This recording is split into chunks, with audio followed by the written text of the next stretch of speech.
Thank you so much, dear media friends, for coming in at a really short notice today. आज की जो press brief है वो एक बहुत ही मास चीटिंग रैकेट को लेके है जो अभी कैपिटल पुलिस ने डिस्कवर किया है। ये बात संडे की है, संडे 18 की। आप सभी को ये पता है कि सीबीएसई द्वारा नवोदय विद्यालय समिति के कई रिक्रूटमेंट एग्जामिनेशन कंडक्ट किए जाते हैं। ईटानगर में भी उसके 2 सेंटर्स हैं, एक किंगकप स्कूल था और एक वीकेवी चिंपू। 18 को 2 एग्जाम्स यहाँ पे थे। एक था जूनियर सेक्रेटेरिएट असिस्टेंट जिसकी शिफ्ट सुबह 9:30 से 12 बजे की थी, और दूसरा एग्जाम था लैब अटेंडेंट जिसकी शिफ्ट 2:30 बजे से 5 बजे की थी। तो ये कुछ एग्जाम है जो सेंट्रली सीबीएसई कंडक्ट कराता है, पूरे देश भर में सेम डे पे होते हैं। इसके तहत हमें सीबीएसई से एक लेटर भी आया था कि हमारे एग्जाम्स यहाँ पे हो रहे हैं, तो लॉ एंड ऑर्डर को मेंटेन करने के लिए आप अपना डिप्लॉयमेंट रखिएगा। हमने अपना डिप्लॉयमेंट भी एज पर रिक्वेस्ट वहाँ दे रखा था। इसी दौरान हमें एक इंफॉर्मेशन मिली सबसे पहले किंगकप स्कूल से कि एक बच्चा है जो थोड़ा सस्पिशियस मूव कर रहा है, और उसके पास से एक ऐसा कुछ डिवाइस सा मिला है जो फ़ोन तो नहीं है लेकिन किसी तरीके का इलेक्ट्रिकल सर्किट है शायद उसके अंदर। तो ये पता नहीं क्या है, एक बार इसको देखने से ठीक है। तो नीति विहार थाना जो जुरिडिक्शनल थाना है वहाँ से एक टीम गई, और जो लॉ एंड ऑर्डर के लिए हमारे वहाँ लोग प्लेस थे स्कूल के आसपास, उनके साथ मिलके वो अंदर गए और बच्चे की चेकिंग की।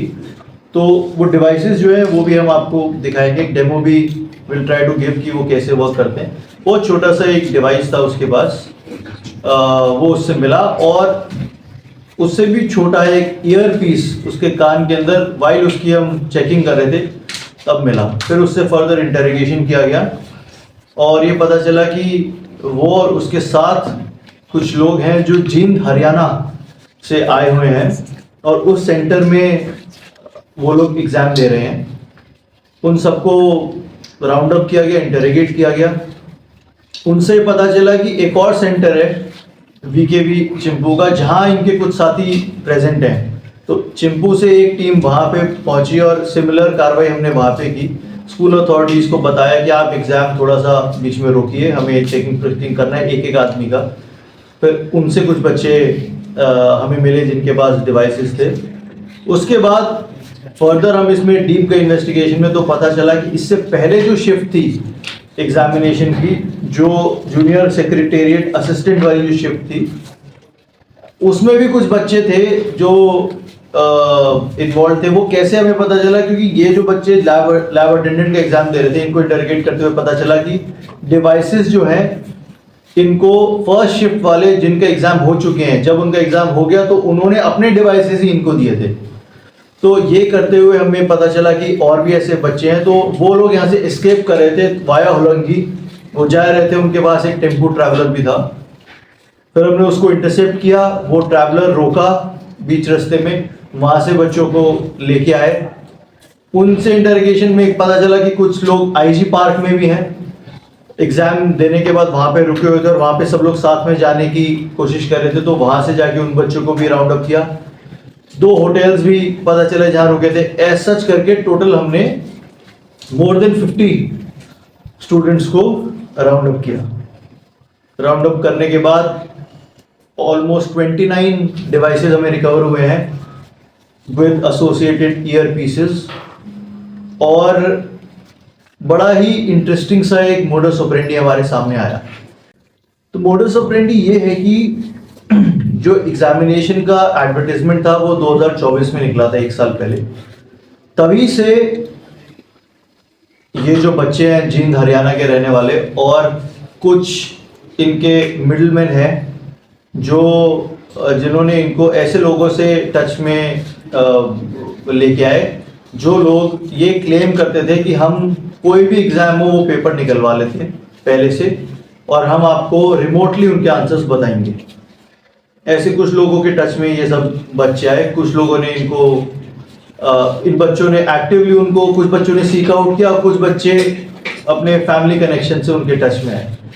तो उन्होंने ये बताया 1 साल पहले जब एडवर्टाइजमेंट निकला तो वो जो लोग हैं जो हरियाणा बेस्ड हैं जो इस रैकेट को चला रहे हैं, एक हमारी टीम यहाँ से निकल चुकी है उनको अपडेट करने के लिए। We are in close coordination with Haryana police also and SP जीन से मेरी पर्सनल बात हो रही है। They are also trying to catch hold of those people जो इसके पीछे हैं। बट मोडस ऑपरेंडी ऐसे है कि वो पेपर शायद पहले निकलवा लेते होंगे या लीक करा देते होंगे, we not very sure of that as of now. But उन्होंने ये बोला इन बच्चों को कि आप remote areas of the country में ही अपने अपने सेंटर्स भरें।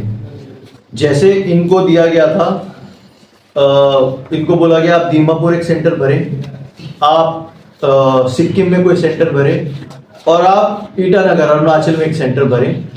शायद इन्होंने ये प्रिज्यूम किया कि ईटानगर में अगर ये आएंगे तो कुछ इनके ऊपर शायद सिक्योरिटी चेक नहीं होगा और ये इजीली चीटिंग कर पाएंगे और फिर जा सकेंगे, शायद ये इन्होंने अज्यूम किया होगा। तो इनको ऐसा ब्रीफिंग दिया गया जिस ब्रीफिंग के तहत इन सब ने सेंटर्स अपने ऐसे भरे। सेंटर्स भरे, उसके बाद जब सेंटर्स इनके आ गए तो इनको ट्रेनिंग दिया गया कि जो इलेक्ट्रॉनिक डिवाइस है वो अभी हम आपको दिखाएंगे, बहुत छोटा सा है, उसको वो अपने प्राइवेट पार्ट्स के पास छुपाते हैं उस डिवाइस को। उसके अंदर एक छोटा सा बटन है जिसको वो ऑन करके छोड़ देते हैं और एक छोटा सा, बहुत छोटा सा ईयर पीस है जो ऐसे दिखने पे आपको कान में लगा भी नहीं दिखेगा, वो काफ़ी अंदर जो आपकी एयर कैविटी है उसके काफ़ी अंदर वो घुसता है। ऑन करने के बाद वहीं से जीन से ही कोई आदमी इनको कॉल करेगा। एग्जाम चलता है, जब एग्जाम शुरू हो गया समझ लीजिए 10 मिनट हो गया, 10 मिनट बाद वहीं से कॉल आएगा और कॉल करके इनको बहुत फेंटली उसकी आवाज़ सुनाई देगी और फिर वो पहले इनको सेट के बारे में पूछेगा कि जैसे समझ लीजिए ABC 3 सेट है पेपर्स के, तो A फिर थोड़ा सा गैप देगा, B थोड़ा सा गैप देगा, C, अब जैसे हमारे बच्चे का किसी का C है सेट, तो जैसे वो C बोलेगा तो हमारा यहाँ पे जो कैंडिडेट है वो थोड़ा सा हिलकफ खास देगा या कर देगा, किसी तरीके का सिग्नल देगा ये बताने के लिए कि ये वाला सेट है। और जब उसको क्लियर हो जाएगा उसका जो भी वहाँ पे पार्टनर है कि ये सेट है, तो उसके बाद वो क्वेश्चन वाइज ऑप्शंस बताने लग जाएगा और ये उनको सुन के जो भी करेक्ट ऑप्शंस है उनके हिसाब से वो मार्क करने लग जाएंगे। जैसे पहला एग्जाम ओवर होगा, जैसे जो जूनियर सेक्रेटेरिएट असिस्टेंट का एग्जाम था उसमें जो बच्चे बाहर निकलेंगे फिर वो बाकी जो डिवाइसेस थे वो अपने बाकी साथियों को दे देंगे और उनके जो बाकी साथी हैं वो दूसरा एग्जाम देंगे। ये करने के बाद इन सब का प्लान था यहाँ से एस्केप करने का, वापस जाने का, और इसी सब में हमें इन सब की खबर आई और फिर ये मोडस ऑपरेंडी खुला है। हमें यह भी पता चला है कि ये एग्ज़ाम जो चीटिंग का जो स्कैंडल है, हमने तो यहाँ पे उसको क्रैक किया ही है। सिमिलरली सिक्किम में भी ऐसी खबर आई है जो CBSE तक पहुँचाई गई है और इसके अलावा चंडीगढ़ में भी ऐसी खबर आई है जो CBSE तक पहुँचाई गई है। बाकी जो सेंटर्स इनको बोला गया, इनको दीमापुर एक सेंटर बोला गया था, इनको देहरादून का भी एक सेंटर बोला गया था भरने के लिए, वहाँ चीटिंग हुई है या नहीं हुई है और अगर हो गई है तो पकड़ी गई या नहीं पकड़ी गई, इसकी अभी खबर हमारे पास नहीं है। फर्दर इनसे इंटरोगेशन में और भी कुछ चीज़ें सामने आई हैं, वो ये है कि जो लोग, ये सब लोग सेम ही इलाके से हैं और वहाँ से काफ़ी टाइम से इसी चीज़ का प्रिपरेशन ये करते हैं कि जो छोटे एग्ज़ाम्स हैं उनमें मास पार्टिसिपेशन करेंगे। छोटे एग्ज़ाम्स मतलब जो ऐसे एग्ज़ाम्स हैं जिनकी सैलरी कम है, जिसके ऊपर उतनी स्क्रूटनी नहीं रहती है। जैसे बड़े एग्जाम समझ लीजिए APPSC है या UPSC, इनके एग्जाम्स में चेकिंग, फ्रिस्किंग, ये सब कुछ हम लोग करते हैं, तो उसके लिए मैंडेट भी हमें दिया जाता है। जैसे इसके अंदर हमारे पास लेटर सिर्फ लॉ एंड ऑर्डर मेंटेन करने के लिए आया, तो ये ऐसे एग्जाम्स देखते हैं और वो भी ये पता लगाते हैं कि कौन से ऐसे इलाके हैं जहाँ पे स्कूल्स के पास या एग्जाम कंडक्टिंग अथॉरिटी के पास जैमर्स नहीं है, तभी ये कॉल्स ले सकते हैं बीच में बैठ के। जैसे हमारे यहाँ पे जो भी इन्होंने, या और भी जगह जहाँ पे नहीं है उन्होंने पता लगाया और वहाँ पे इन्होंने मास चीटिंग करने का ऐसा प्लान बनाया। अब तक हमने 2 केसेस रजिस्टर किए हैं, एक नीति विहार में, एक चिंपू में, जिसके अंदर हमने 61, 112 और 318 BNS, 66D of IT act और section 10 and 11 of the public examination prevention of unfair means act 2024 लगाए, जिसमें 5 से लेकर 10 साल तक की सजा है। ये एक कंटिन्यूड इन्वेस्टिगेशन है, क्योंकि हमारी पैरेलल रेड अभी हरियाणा में भी चल रही है, हरियाणा की टीम के साथ मिलके इनके पीछे के लोग हैं उनको अनकवर करने के लिए। और इसके अलावा इनसे भी पूछताछ में हम ये भी पता लगाने की कोशिश करें कि इनके कोई लोकल कॉन्टैक्ट भी हैं या नहीं, जिसकी वजह से ये इतने इम्बोल्डन हुए कि यहाँ पे आके इस तरीके की कार्रवाई कर सके। So as of now 53 people on record have been arrested, और अभी हमारे पास वो पुलिस कस्टडी में है, अभी हमारे रिमांड पे हैं और उनसे फर्दर इंटरोगेशन चल रहा है। So this is the brief from my side. Before taking the questions, I would like one of my officers to give a small demo of how this system works. Thank you, sir. मैं जो आपको अभी बताने जा रहा हूँ, ये जो उस दिन NBS का एग्जाम में जो डिवाइस हम लोगों ने पकड़ा है, इसका बेसिकली 3 पार्ट है। एक जो आपको ये जो डिवाइस दिखाई दे रहा है, वो हम लोगों ने सीज किया। इसके बाद इसमें अंदर में एक सिम कार्ड लगा होता है, ये सिम कार्ड आप देख सकते हैं, यहाँ में एक सिम कार्ड लगा हुआ है। साथ में इसके बाद इसका एक ये माइक्रोफोन है, ये इसको कान में, जो सर ने जैसा एक्सप्लेन किया था, इसको कान में लगाते हैं। अभी हम आपको डिस्प्ले करके दिखाएंगे। इसमें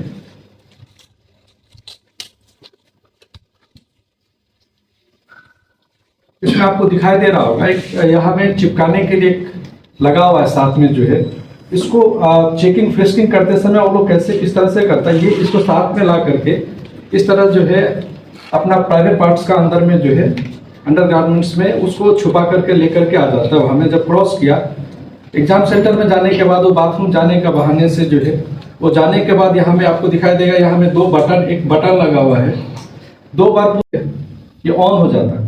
इसके बाद ये आपको दिखाई देगा, यहाँ में एक ट्रांसमीटर जैसा लगा हुआ है,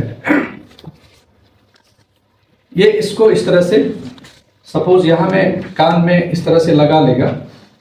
ये बहुत अंदर में जाने का वजह से दिखाई नहीं देता, एकदम अंदर में चला गया। इसके बाद ये इसको ऑन कर लेता है। ऑन करने के बाद जो है ये सब दिखाई दे रहा होगा, लाइट जल गया। इसके बाद क्या करता है, इसका चूंकि फ्रीक्वेंसी बहुत कम है, कम दूर में पकड़ता है, तो इसका वजह से वो क्या करेगा, या तो पॉकेट में चिपका लेगा, यानी तो आपको ये चिपकाने का जो ये है, इसको कॉलर में है इस तरह से, ये कॉलर में इस तरह से टेस्ट करके चिपका करके रखेगा। इसके बाद क्या होगा, ये जो सिम कार्ड का नंबर वो ऑलरेडी जो उसका हैंडलर है उसको बता करके आता है। तो 5-10 मिनट का अंदर में जो ही एग्जाम टाइम शुरू हुआ, अगर सपोज 2 बजे है तो 2:10 में 2:15 में कॉल आएगा उसको। कॉल करने के बाद जैसे इनका सपोज यहाँ हैंडलर ये बैठे हुए वहाँ हरियाणा में, वहाँ से रिमोटली ऑपरेट कर रहा है, वो हमको वहाँ से कॉल करेंगे। तो ये नंबर से जब हमको कॉल करेंगे तो हम यहाँ में अगर बैठा हुआ है तो यहाँ से हमको यहाँ सुनाई देगा इधर। इसके बाद जैसा सर ने एक्सप्लेन किया था कि वो जो सेट को पहले पता करेगा, A, B, C या D कौन सा सेट का है, फिर इसके बाद उसको सिंबॉलिकली बता देता है कि हमारा अगर A सेट है तो वहाँ से वो उसका हैंडलर है वो उसका आंसर देना शुरू करेगा। आंसर क्वेश्चन में पढ़ने जरूरत नहीं है, जैसे सपोज उधर से ही बताएगा 1 का A हम यहाँ में बैठा बैठा सुन रहा है, उसको गोल किया जा रहा है। फिर B बता 2 का B तो उसको सर्कल करेगा, इस तरह से इसको ऑपरेट करता है। उस दिन जो हुआ था ये इसी वजह से जो है चिपकाने की वजह से आपको दिखाई दे रहा होगा, कुछ भी पता ही नहीं चलता। और यहाँ में जब जा करके मेटल डिटेक्टर से या जब मालूम हो गया, जब जा करके पूरा चेक किया तो इसके बाद जो है हम लोगों ने उसको सीज किया था। Thank you, this was the brief from our side. Now we are open to questions. Sir ये जो गैंग है ये कितना चार्ज करते हैं, इसका कुछ आइडिया है स्टूडेंट से? बिल्कुल अच्छा सवाल है। हर एक बच्चे से इन्होंने 10 से 15 लाख रुपए लिए हैं, लेकिन ये भी बड़ा इंटरेस्टिंग है कि इनको बोला गया है कि आप पहले एग्जाम दे दो, if you are able to successfully give the exam, और उसके बाद आप उधर पास भी हो गए तो ही आप हमें पेमेंट कीजिए। और ये डिवाइसेस इनको 6,500 में बेचा जाता है। जब और आप खुद भी इस डिवाइस को लेना चाहे तो अमेजोन पे या इंडिया मार्ट पे ये 3, 3,500, 4,000 का आपको मिल जाएगा। सर ये तो ये इस एग्जाम पर्टिकुलर हो गया जी। और कोई एग्जाम में इनका ऐसा इन्वॉल्वमेंट पता चला क्या? ये they came for this exam itself, Sunday को जो एग्जाम था उसी के लिए आए थे, तो अभी तक इसी के बारे में हमें पता चला है। Sir, any local involved in the process? Not right now, अभी तक कोई हमारे रडार पे ऐसा नहीं आया, बट अभी सस्टेन इंटरोगेशन इनसे चल रहा है। सर जैसे आपने बताया कि बहुत सारी जगहों पे रेड किया पुलिस ने और पाया गया कि ऐसे ही जो टाइप का सिस्टमिक जो वो कर रहे हैं वो, Right. तो उसमें से एक सर जो सिक्किम में हुआ जैसे आपने बताया, सिक्किम में सर यहाँ पे अरुणाचल में जो लोग आए थे, जो बंदे आए थे वो हरियाणा के थे, जो सिक्किम में आए थे वो यूपी के थे। तो सर ये ऑल इंडिया वाला सिर्फ जीन से ही हैंडल हो रहा है, ऐसा तो नहीं है सर? क्योंकि हमारे यहाँ जो हुआ है ma'am, that is gene based, और जो इनके जो सो कॉल्ड हैंडलर्स हैं वो भी जीन बेस्ड ही हैं। सिक्किम में जो हुआ है उसके particulars I am not aware of it कि वो यूपी से हैं या हरियाणा से हैं, बट इट्स पॉसिबल कि ये जो आइडिएशन है ये आज का नहीं है। हमने देखा है पहले भी, आज से कुछ साल पहले in the northern part of the country में भी कुछ ऐसे एग्जाम हुए थे जिसके अंदर सिमिलर डिवाइसेस पाए गए थे। सो प्रॉब्ली आइडिएशन न्यू नहीं है, हमारे लिए नया इसलिए क्योंकि they have tried to expand their reach to Itanagar also, thinking that probably we are lax about security here. Sir अभी तो फिलहाल 53 अरेस्ट हुआ है, और ऐसा मतलब चांसेस है इन्वॉल्वमेंट का? Hopefully we'll be catching a few more people in the next few days, but now we are focusing on the people behind the scenes. तो ये लोग एक्सपर्टीज क्या है, कुछ बैकग्राउंड है क्या उन लोगों का जो एजुकेशनल बैकग्राउंड है? Nothing at all. जो minimum educational criteria ये बस उसी के तहत ये लोग चलते हैं। और जो एग्जाम्स में जो क्वेश्चन पूछे गए, कुछ लोगों से इंटरोगेशन के दौरान पता चला कि सब्जेक्ट मैटर के बारे में उन्हें बिल्कुल ही नॉलेज नहीं है। जो सिक्योरिटी था आप लोगों की तरफ से डिप्लॉय किया गया था या सेंट्रल से ही डिप्लॉय किया गया? हमारा काम वहाँ लॉ एंड ऑर्डर मेंटेन करना था इस पर्टिकुलर एग्जामिनेशन। इनफैक्ट इनके 14 से लेकर 19 तक कुछ एग्जाम्स हैं, इनमें हमारा चेकिंग फ्रिस्किंग नहीं रहता है। चेकिंग फ्रिस्किंग सिर्फ हमारा उनमें रहता है जिनका रिक्वेस्ट आता है, जो बड़े एग्जाम्स हमारे होते हैं। तो ये जो 2 सेंटर जो कैपिटल कॉम्प्लेक्स का जो हुआ है, तो अभी 53 आदमी आपने बताया, क्या हमारा जो सेंटर्स में था वो वहाँ के स्टाफ लोगों का भी कोई इन्वॉल्वमेंट लग रहा है क्या? अभी तो- अदरवाइज इतना बड़ा स्कैम, हाँ। 50 आदमी को अरेस्ट करना वो तो छोटा स्कैम नहीं होगा। अभी तक हमारे पास ये कोई खबर नहीं आई है कि स्कूल के कुछ लोग इन्वॉल्व हैं। हाँ, ये जरूर आया है कि इनके इंटरोगेशन में ये भी बात, एक छोटी बात सामने आई थी जो अभी हम वेरीफाई कर रहे हैं। उन्होंने ये बोला था कि ईटानगर में अगर आप पकड़े जाते हैं तो we will try to find out a way to save you, ऐसा करके बताया था। सो मे बी दे थॉट कि they will contact some lawyers और maybe they will have some sort of contact है जिससे वो इनको बचाने की कोशिश करेंगे। बट ऐसा कोई इंडिविजुअल जो अभी इन्वॉल्व है हमारी स्टेट का या फिर हमारे सिस्टम से लिंक्ड, ऐसी किसी की खबर अब तक नहीं है। ये जो एग्जाम में पहले भी यहाँ अरुणाचल प्रदेश में काफ़ी ऐसा हुआ है, लेकिन ये लगता है एक नया एक्सपेरिमेंट हो गया लगता है अरुणाचल पुलिस के लिए भी और इन्वेस्टिगेशन एजेंसी के लिए भी। ऐसा भी हो सकता है ना? एब्सोल्युटली। इसके लिए हम यही कहना चाहेंगे कि जो हर एक एग्ज़ाम है, या तो अब हर एक छोटे से बड़े एग्जाम में अगर हमको सिक्योरिटी देना है, चेकिंग फ्रिस्किंग करना है, देन वी आर रेडी। हमको इस तरीके का अगर रिक्वेस्ट आएगा then we are ready to do it. और अगर वो चाहते हैं कि खुद से एग्जाम्स को कंडक्ट करें तो मेरा यही रिक्वेस्ट रहेगा कि एटलीस्ट स्कूल्स में अब जैमर्स आ जाने चाहिए जो किसी भी तरीके का इलेक्ट्रॉनिक कम्युनिकेशन को जैम करें उस वक्त के लिए। तो अभी क्या होगा सर, कानूनी कार्रवाई आप लोग क्या क्या कर रहे हैं? अभी हमने 2 केसेस, जैसे बताया मैंने मनोज जी, 2 केसेस हमने रजिस्टर किए हैं और जो लोग अरेस्टेड हैं वो उनमें से सभी का हमारे पास अभी पुलिस रिमांड है 4 दिन का, और फर्दर उनसे इंटरोगेशन चल रहा है और उनके बिहाइंड द सीन्स जो भी लोग हैं उन तक पहुंचने की कोशिश कर रहे हैं। CBSE को भी हम एक लेटर लिख रहे हैं, ये जो कार्रवाई हुई है इसके तहत वो क्या एक्शन लेंगे उनके एंड पे, that is up to them. और जैसा आप बता रहे थे कि दूसरे किसी सेंटर में किसी और स्टेट से है, तो प्रॉब्ली वहाँ से भी सिमिलर कार्रवाई चल रही होगी। And if with this turns out to be something even bigger, तो जैसे जैसे जो लीगल प्रोसीडिंग होगा विल डू दैट।